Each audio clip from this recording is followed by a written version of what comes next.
Hey guys, so what's up YouTube? I know it's been quite a while since I've uploaded the video, but the reason why I think is just because it's been the doldrums of winter, cloudy days. I just wasn't feeling very motivated. But in that time, I have accumulated quite a bit of a haul, so this is going to be a haul video, and I hope you like it.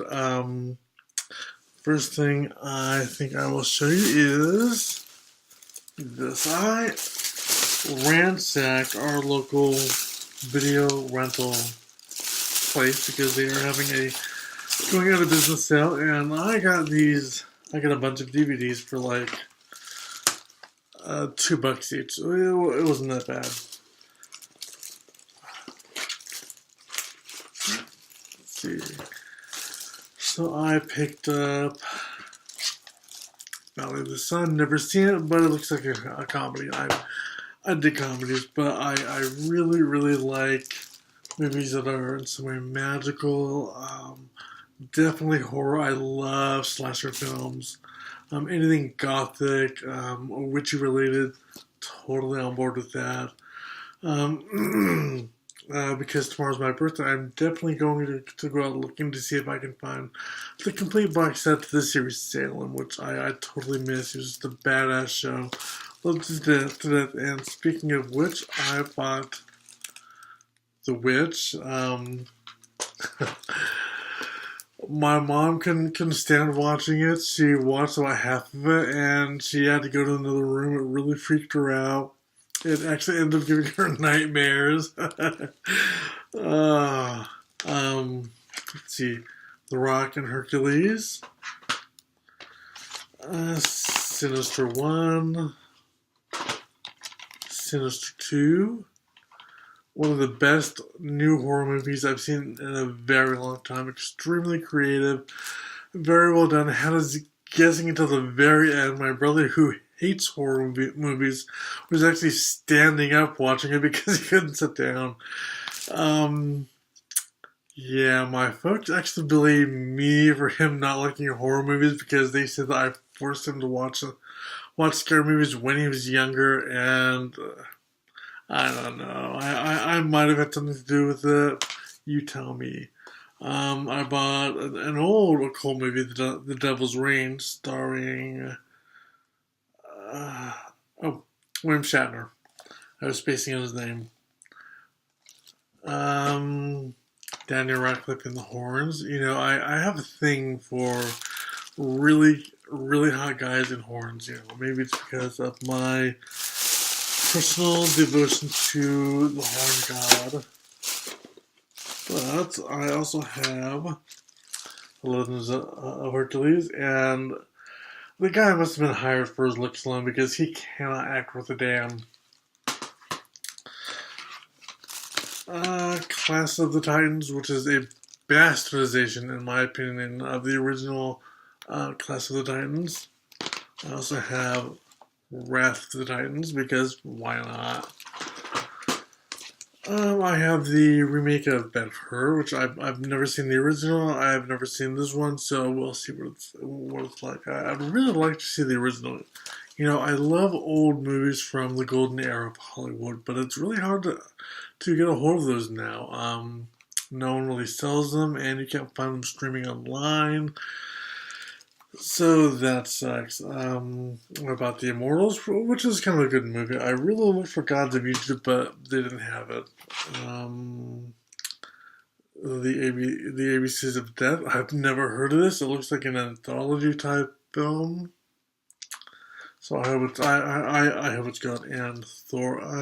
I also bought Warcraft, which I really liked it when I first saw it.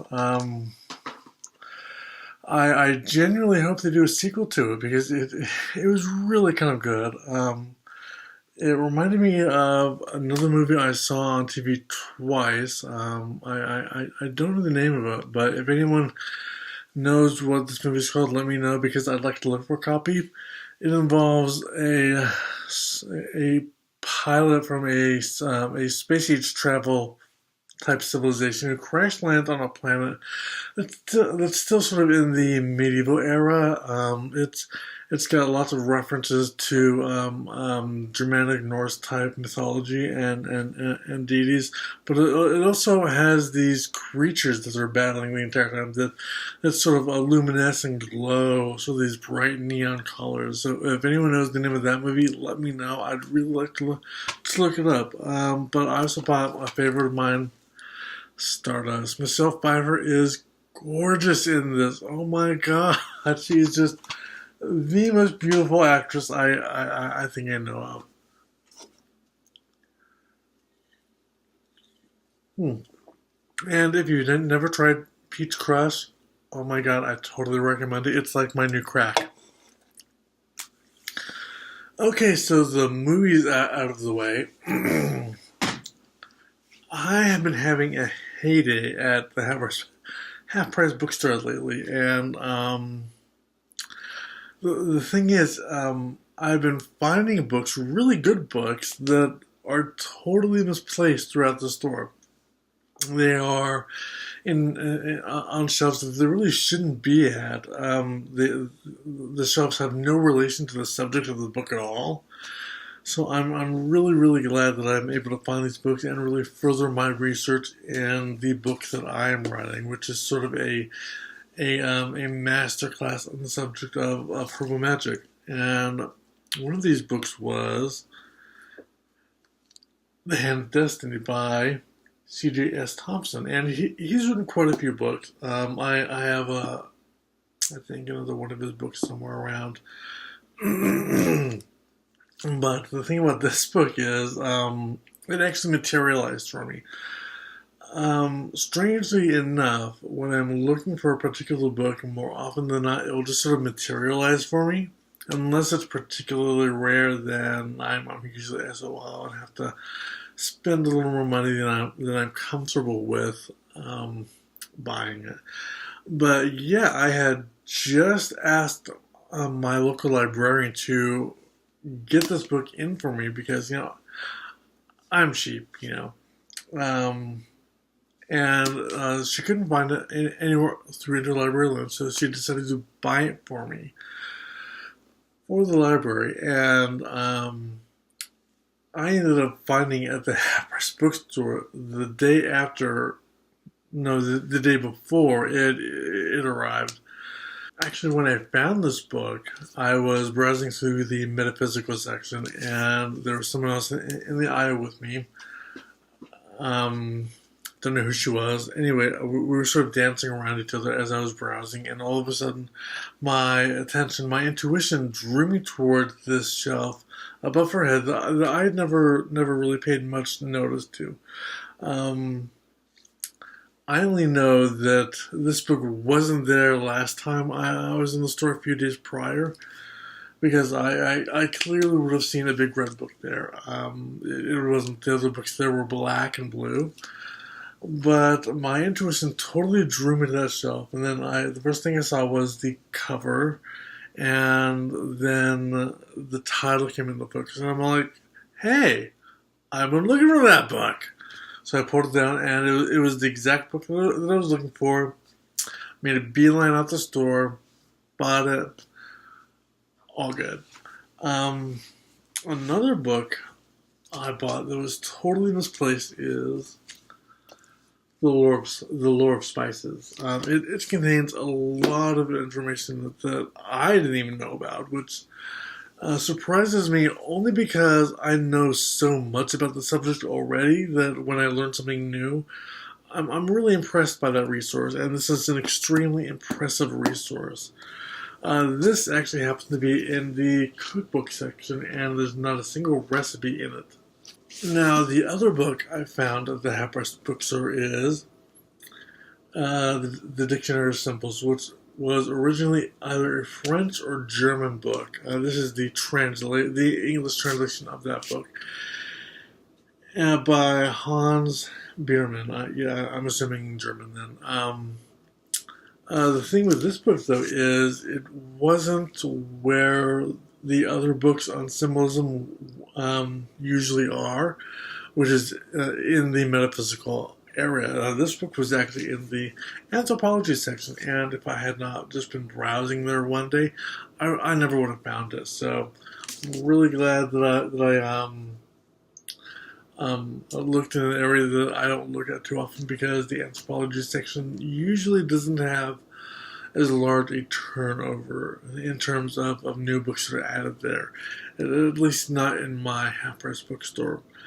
But I'm really glad I found it. It's the second book, I believe, on symbols, or the second dictionary of symbols that I own. It is, of course, by a different author.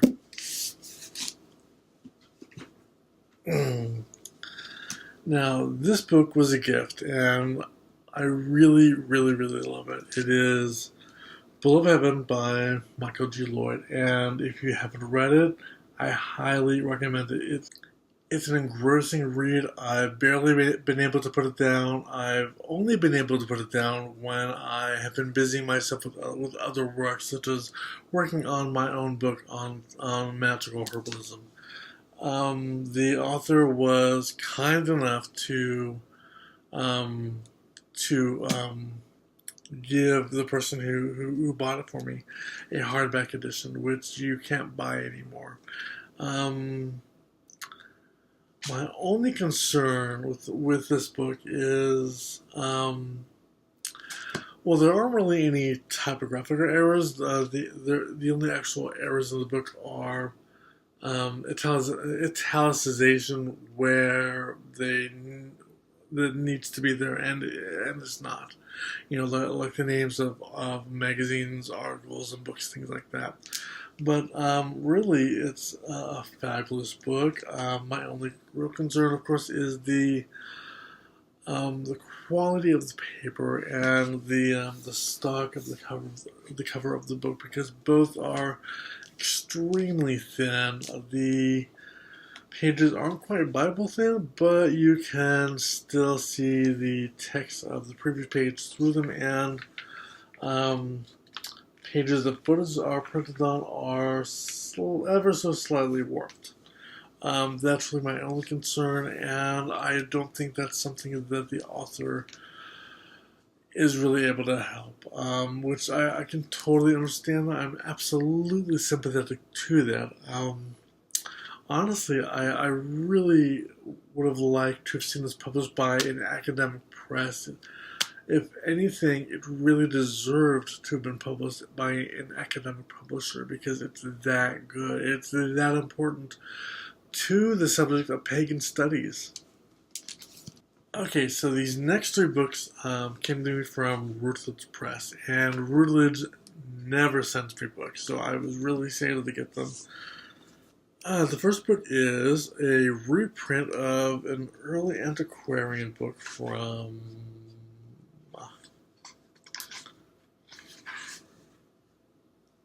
1940. It's called Holy Images, and idol worship is something that I'm extremely interested and passionate in. In fact, it's a book that I eventually plan to write when my plate is a little less full. Pop Pagans, Paganism and Popular Music, edited by Donna Weston and Andy Bennett. The only thing really missing from this book is sort of not so much a history, but a report on pagan musicians that have really been influential to the pagan community over the years, such as Emerald Rose and Incubus Succubus. I could go on and on. Let's name it, but yeah, really sort of a biography of really influential pagan musicians would have really rounded this book out. And the unusually titled Credomania, Modern Desires for the Minoan Past. And oh my god, I'm crazy about good book design, but this cover has such an unusual texture. I just love feeling it.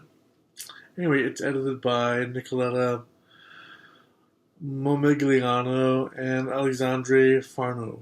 It actually includes an article on the Minoan Brotherhood titled Crinomany and Neo-Paganism, the Great Mother Goddess, and Gay Male Identity in the Minoan Brotherhood. And it was a good article. It really was. I just wish he hadn't cited Cynthia Eller, who is, she's sort of an academic cynic these days. She is sort of on par with Ronald Hutton, only sort of the feminist version of him.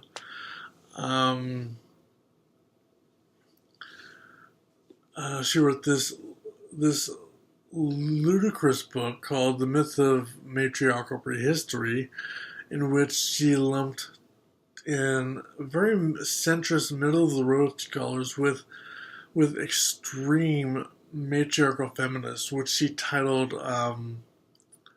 feminist matriarchalists, and she just absolutely dismissed their work, all of it, even the very central, very middle-of-the-road approach, as being bullshit. The only research she took seriously was the extremely skeptical work that is so cynical and so skeptical that it's almost ludicrous when you read what her conclusions are. But back to this book. The only flaws, and there were extremely few, is that I would have liked him to have listed the names, even just the craft names of the Minoan brothers that he interviewed for this book. Only because I feel that that's important in an academic sense. Otherwise, you're like, well, who did he interview? I don't know. Is he just sort of making it up as he goes? Who knows? But if you at least have that documentation, you get more of an assured sense that he actually has done his field work. But he didn't. The only other minor error is he just transposed something very simple. He mentioned that that Gardnerian high priestesses use the labrys to cast a circle with, whereas the Minoan Brotherhood uses the covenant sword. And you got to switch this two around because it's the other way around. But that's really the only error he made, and it's an otherwise excellent article. I really enjoyed it. It's the first time an academic article has really been published about that tradition of witchcraft, and I was really excited to see it. Okay, now, also from the Happress bookstore, I bought 2 new tarot decks. The Victorian Fairy Tarot, which I had wanted earlier this year, I think sometime last summer, and I'm really excited to get started using it. Something I do with my fairy-themed tarot decks, though, is, and I'll have to grow some time this year to continue that practice with this new deck. But every year I tend to grow time, and I haven't grown it in a few years, so I haven't done it in a few years. But what I do with my fairy-themed tarot decks is I will pick a sprig of fresh thyme and just toss it in the cloth bag that I keep my fairy themed tarot deck in, so that the thyme will over time infuse the deck with its scent and make it more perhaps more appealing for the fairies to come in and sort of check me out, check out the deck, see what I'm doing. Because thyme is a fairy herb and one that they really do find quite appealing. So today I asked for some advice from the fairies, and because you can really use fairy-themed tarot decks almost as oracle decks, which is really nice. But I drew the Vicar, which is really the Hierophant of the standard tarot deck, and I believe it's telling me to pay attention to nature, to synchronistic events that are happening, to look out for signs and symbols. So that is definitely what I'm going to be doing throughout this week and during my birthday. Now, another deck I acquired, which I really, really, really freaking love, is the Golden Botticelli deck. I adore this deck. My only disappointment was it didn't come with the little white book. So, what specific relevance to art of these Botticelli paintings and each tarot card that they're used to represent, I'm not entirely sure. But I have been having some fun using these two new tarot decks to create some new tarot spreads with. Because tomorrow's my birthday, I created sort of a what if tarot spread based on someone who had broken my heart. And really, as you're getting older, you tend to ask yourself more of these what if questions, and it's something I think that we tarot readers shouldn't overlook either as we age, as we evolve, as we develop our own unique tarot spreads. So, my witches, I'm sort of looking around, seeing if I forgot anything, and I have not. That's really been it. So, I want to thank you and bid you adieu, and I really want to extend my love to you. So, until next time, my witches, keep calm and witch on. If I could recommend only one book on herbal magic until mine is published, it would be this book. So if you need to beg, borrow, or steal for this book, don't really steal for this book. I'm just kidding. I don't want to get into trouble for recommending thievery, but